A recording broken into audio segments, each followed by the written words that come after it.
Social engineering ये सियासत में इस्तेमाल की जाने वाली सबसे मजबूत कीवर्ड में से एक है। इसका अपना ही महत्व है। महत्व 2024 के चुनाव का भी है, क्योंकि अगर बीजेपी की जीत होती है तो नरेंद्र मोदी तीसरी बार प्रधानमंत्री बनकर इतिहास रच देंगे। यही वजह है कि बीजेपी एक बार फिर सोशल समीकरणों के हर पेच को मजबूती से कस लेना चाहती है। यही वजह है कि इस बड़ी लड़ाई के लिए अल्पसंख्यक आबादी पर नजर साधी हुई है। बीजेपी जानती है कि 2024 में सत्ता में वापसी करनी है तो मार्जिन के खेल को निपटाना होगा। इसीलिए अब नई प्लानिंग की गई है, जिसके तहत यूपी बीजेपी अल्पसंख्यक मोर्चा ने एक किताब का प्रकाशन करवाया है, जिसमें 2022 में हुए प्रधानमंत्री के कार्यक्रम मन की बात के 12 संस्करणों का अनुवाद उर्दू भाषा में किया गया है।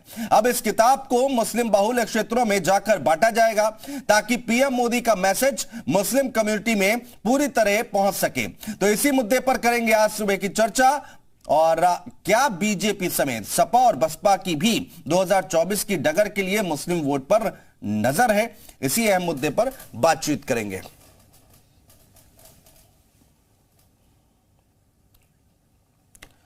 तो 2024 का चुनाव हमारे सामने है और उससे पहले अब यहां पर हर एक पार्टी ने तैयारी शुरू कर दी है। भारतीय जनता पार्टी की क्या रणनीति है, क्या तैयारी है, वो उस पर हम आज बातचीत कर रहे हैं।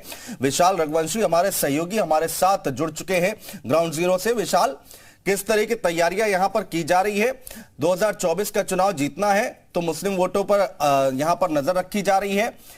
लोकसभा की अगर हम बात करें तो कितनी सीटें हैं जो मुस्लिम वोटर्स प्रभाव डालते हैं? विशाल,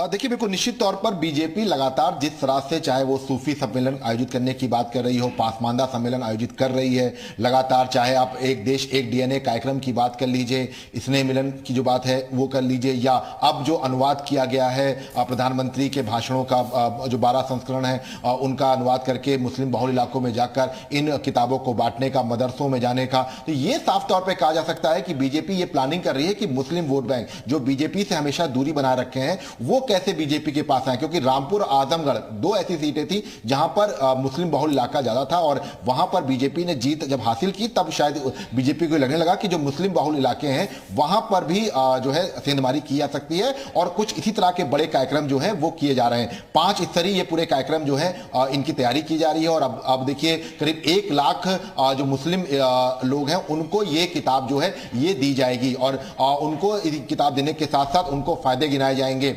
इसके साथ साथ जो लाभार्थी रहे हैं और जो मुस्लिम वर्ग के उन पर जो है टारगेट किया जा रहा है। तो 5 स्तरीय ये पूरा अभियान जो है ये देखा जा रहा है। खास तौर से अगर आप देखिए तो चाहे हम शफीकुर रहमान बर्ग के इलाके की बात कर लें, एसटी हसन की बात कर लें, तो ये लोग सांसद हैं और यहां पर मुस्लिम बहुल इलाके हैं। तो ऐसे में इन इलाकों में भी बीजेपी जो है बिल्कुल विशाल, पश्चिमी उत्तर प्रदेश में यहां पर फोकस करने की जरूरत होगी भारतीय जनता पार्टी को। आप जहां की बात कर रहे हैं संभल, मुरादाबाद, बिजनौर, नगीना, यहां पर बीजेपी को काम करने की जरूरत है। अमरोहा की अगर हम बात करें, फखरुल हसन साहब हमारे साथ जुड़ गए, समाजवादी पार्टी के प्रवक्ता हमारे साथ है।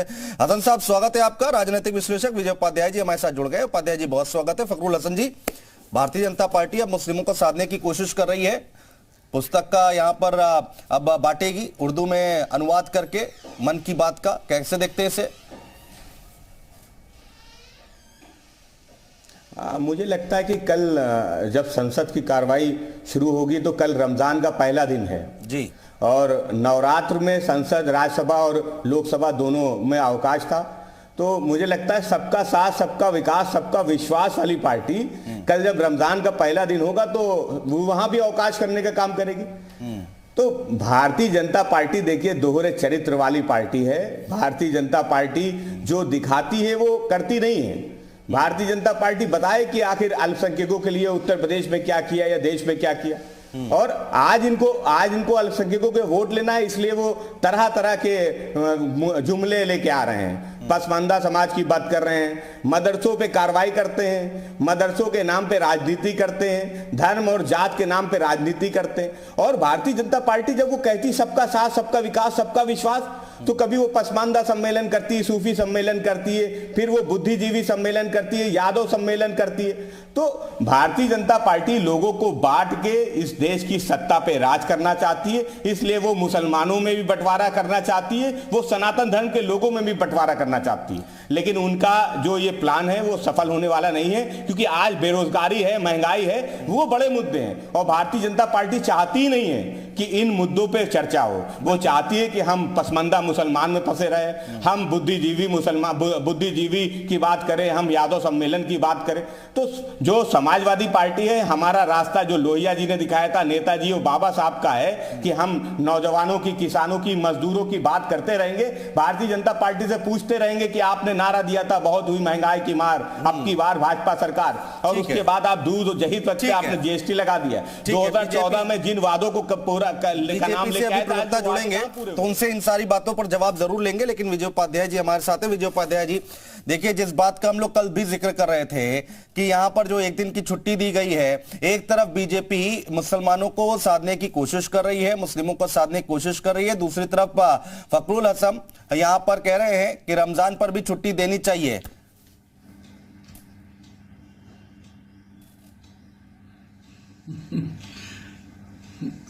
तो ये सरकार की छुट्टी थी क्या? फखरुल हसन से पूछे कि ये सरकार की छुट्टी थी। ये लोकसभा अध्यक्ष ने अपना लोकल अरेंजमेंट किया था अपनी पार्लियामेंट का, और जो कल का दिन था वो हमारा राष्ट्रीय कैलेंडर का पहला दिन था।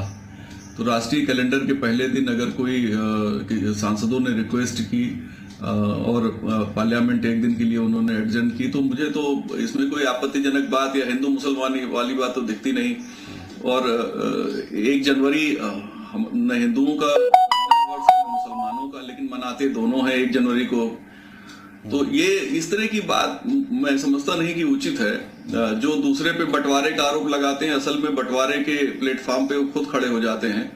और इस बात पे आपत्ति है कि पसमानदा मुसलमानों के भलाई के लिए, उनके अच्छे के लिए कोई बात न की जाए, या फिर महिलाओं के भलाई के लिए कोई बात न की जाए। मैं विपक्ष अपना काम करता है और सत्ता पक्ष अपना काम करता है, दोनों का अपना एक सेट पैटर्न है कि विपक्ष सत्ता पक्ष को बुरा कहेगा और सत्ता पक्ष कहेगा कि नहीं, हम तो सबसे अच्छा काम कर रहे हैं। तो ये डेमोक्रेसी का हमारे ट्रेडिशन है और जनता बहुत समझदार है, तरह तरह के बयानों को देखती है, समझती है। जो पार्टी के लीडर होते हैं अलग अलग, एक पार्टी के बहुत सी पार्टियां ऐसी हैं जिसमें तमाम प्रवक्ता अपनी अपनी बात अपने अपने ढंग से रखते हैं, पार्टी की लाइन ही नहीं पता होती वास्तव में पार्टी क्या चाहती है और ये लोग क्या चाहते हैं। हाँ। कई बार ऐसा होता है कि पार्टी के जो बड़े नेता हैं वो भी बयान देते हैं, तो कंफ्यूजन होता है कि वास्तव में सही बात कौन सी है। कोई किसी चीज का विरोध करता है, कोई किसी चीज का समर्थन करता है। हाँ। तो ये जो कंफ्यूजन है, इससे कोई मैसेज सटीक नहीं जा पाता है। असली बात यह है कि अगर आप कंपैरेटिव स्टडी करें कि किस पार्टी के कार्यकाल में कितनी महंगाई दर रही, इन्फ्लेशन रेट कितना रहा किस महंगाई के किस पार्टी के कार्यकाल में, और दूसरी पार्टी के कार्यकाल में जो इन्फ्लेशन रेट है वो क्या रहा, तो कंपैरेटिव यहां से आएगा तब पता लगेगा कि वास्तव में किसके कार्यकाल में महंगाई ज्यादा है। बिल्कुल ऐसे ही रोजगार का मसला है, और ये ऐसे ही लोगों की जो आय है उसमें भी एक कंपैरेटिव स्टडी करके देखा जाना चाहिए। हाँ। कि भाई फला पार्टी की सत्ता थी और अब दूसरी पार्टी की है, दोनों में किसकी पीरियड कंपैरिजन होना चाहिए। ठीक बात है, ठीक बात है। और ये ऐसा होता भी है कि पिछली सरकार से यहाँ पर तुलना की जाती है कि क्या बदलाव आए हैं और क्या बदलाव नहीं आए हैं।